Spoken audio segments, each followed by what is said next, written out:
Hello viewers, আসসালামু আলাইকুম। আশা করি আপনারা সবাই অনেক ভালো আছেন। আজকে খুবই গুরুত্বপূর্ণ একটি ভিডিও নিয়ে হাজির হলাম। আপনারা যারা বেগুন চাষ করছেন কিংবা বেগুন চাষে অল্প সময়ের মধ্যে প্রচুর পরিমাণে ফলন পেতে চান, তাদের জন্য একটি স্পেশাল ভিডিও। কেননা এই ভিডিওতে আগে কখনো দেখেননি। আজকে একটি ঘরোয়া এবং গুরুত্বপূর্ণ সার তৈরি করে দেখাবো, আর যেটি খুব সহজে তৈরি করে গাছে দিলে প্রচুর পরিমাণে ফলন হবে।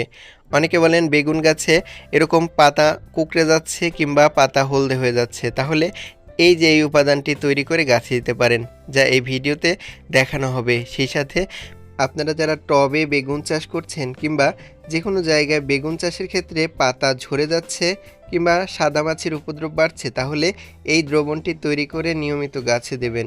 তাহলে দেখতে পাবেন গাছে কোনো ক্ষতিও হবে না, সেই সাথে পোকামাকড় দূর হবে। তাই পুরো ভিডিওটি শেষ পর্যন্ত দেখতে হবে। চলুন দেরি না করে শুরু করা যাক। শুরুতে একটি পাত্র নিতে হবে। আমরা এখানে একটি মাটির পাত্র ব্যবহার করেছি, আপনারা যে কোনো পাত্র নিতে পারেন, সমস্যা নেই। এবার নিতে হবে এই উপাদান, এটি হলো মাছ ধোয়া পানি। হ্যাঁ ভিউয়ার্স, আপনারা মাছ কাটার পর যে রক্ত মেশানো পানি থাকে, অর্থাৎ মাছ ধোয়ার পর যে পানিটা থাকে, সেটি সংগ্রহ করে রাখুন। আমরা এখানে 1/2 লিটার পরিমাণ মাছ ধোয়া পানি নিয়ে নিয়েছি, আপনারা অবশ্যই নেবেন। এবার নিতে হবে হলুদের গুঁড়া। এই হলুদের গুঁড়া সবার বাড়িতেই থাকে, এটি খুবই ভালো অ্যান্টিসেপটিক হিসেবে কাজ করে, যা ন্যাচারাল, অর্থাৎ এতে অতিরিক্ত কেমিক্যাল নেই বিধায় এটি গাছের জন্য খুবই ভালো। এটি দিয়ে দেবেন 2 চামচ পরিমাণ, অর্থাৎ 1/2 লিটার পানির জন্য 2 চামচ পরিমাণই যথেষ্ট। এবার খুব ভালোভাবে এটাকে মিশাতে হবে। মাছের যে আঁশের পানি রয়েছে, এটি গাছের জন্য খুবই কার্যকরী। এবার দিতে হবে এই উপাদান, এটি হলো কলা। আপনারা যে কোনো কলা, অর্থাৎ পচা কলা বা যে কলাই পান না কেন, আপনারা ব্যবহার করতে পারেন। আমরা এখানে একটি সবরি কলা নিয়েছি, এটি পুরাতন কলা, এটিও আপনারা ব্যবহার করতে পারেন। এক্ষেত্রে 1/2 লিটারের জন্য একটি কলাই যথেষ্ট। এবার খুব ভালোভাবে এটাকে এরকম ছুরি দিয়ে কেটে নেবেন কিংবা যে কোনো কিছু দিয়ে ছোট ছোট টুকরা করে কেটে তারপর এই দ্রবণের মধ্যে দিয়ে দিতে হবে। কলায় প্রচুর পটাশিয়াম থাকায় এটি গাছের বৃদ্ধিকে ত্বরান্বিত করে, সেই সাথে ফুল ফল আনতে বেশ কার্যকরী। এবার খুব ভালোভাবে এটাকে একটি চামচ দিয়ে নাড়াচাড়া করে নেবেন। এভাবে কিছুক্ষণ নাড়াচাড়া করা হয়ে গেলে এর সাথে আরও একটি উপাদান মেশাতে হবে, যাতে এর কার্যকারিতা অনেকটা বেড়ে যায়। এটি হলো এই যে দেখতে পাচ্ছেন সানসিল্ক শ্যাম্পু। আপনারা যে কোনো শ্যাম্পু নিয়ে নিতে পারেন, সমস্যা নেই।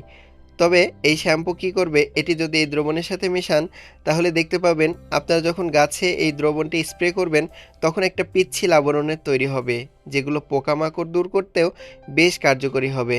আমরা এখানে 1 চামচ পরিমাণ নিয়ে নিচ্ছি এই 1/2 লিটার দ্রবণের জন্য। নিয়ে খুব ভালোভাবে এটাকে নাড়াচাড়া করে নিতে হবে।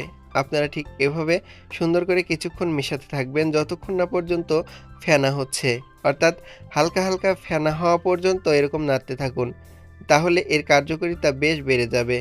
এবার এর সাথে মেশাতে পারেন এই উপাদান, এটি হলো যে কোনো প্রকার অ্যান্টিবায়োটিক, অর্থাৎ আপনারা যে অ্যান্টিবায়োটিকগুলো ব্যবহার করে থাকেন ওষুধের দোকানের ক্ষেত্রে, সেগুলো যে কোনো একটি নিয়ে নেবেন। টেট্রাসাইক্লিন বা যে কোনো সাইক্লিন অ্যান্টিবায়োটিক ব্যবহার করতে পারেন। এক্ষেত্রে আপনারা একটি ক্যাপসুল ব্যবহার করবেন। দেখতে পাচ্ছেন আমরা এখানে নিয়ে নিয়েছি। এটি গাছের ক্ষেত্রেও বেশ কার্যকরী, এটি প্রমাণ পাওয়া গেছে এবং আমি এর আগে ব্যবহার করেছিলাম, যা গাছে পোকামাকড়ের হাত থেকে বেশ ভালো উপকার করেছে, অর্থাৎ পোকামাকড় দূরে রেখেছে গাছকে।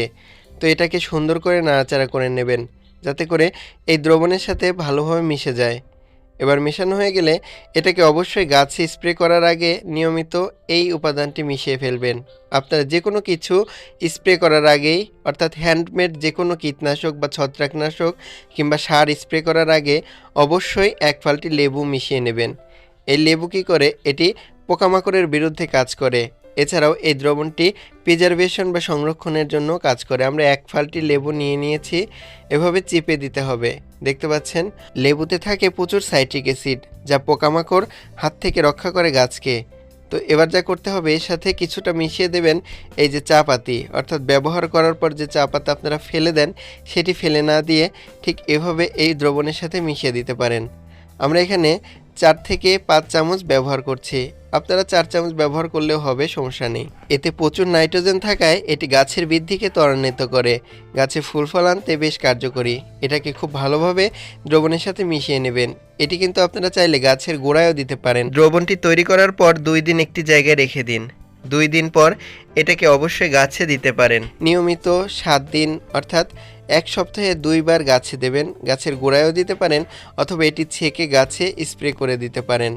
আর এটির কার্যকারিতা এত, তবে এটিকে অবশ্যই দেওয়ার পূর্বে এর সাথে সমপরিমাণ পানি নেবেন। অর্থাৎ 400 মিলি যদি দ্রবণ তৈরি করতে চান তাহলে 200 মিলি এই দ্রবণ এবং 200 মিলি পানি অ্যাড করে নেবেন, নিয়ে তারপর গাছে দেবেন। এটি সবচেয়ে নিরাপদ পদ্ধতি, যাতে করে আপনারা যখন গাছে দেবেন গাছের কোনো ক্ষতি হবে না। এটি কিন্তু পোকার ক্ষেত্রে খুবই ক্ষতিকারক, সেই সাথে গাছে পুষ্টিও সরবরাহ করবে। তাহলে আর কোনো কিছুই দিতে হবে না গাছে।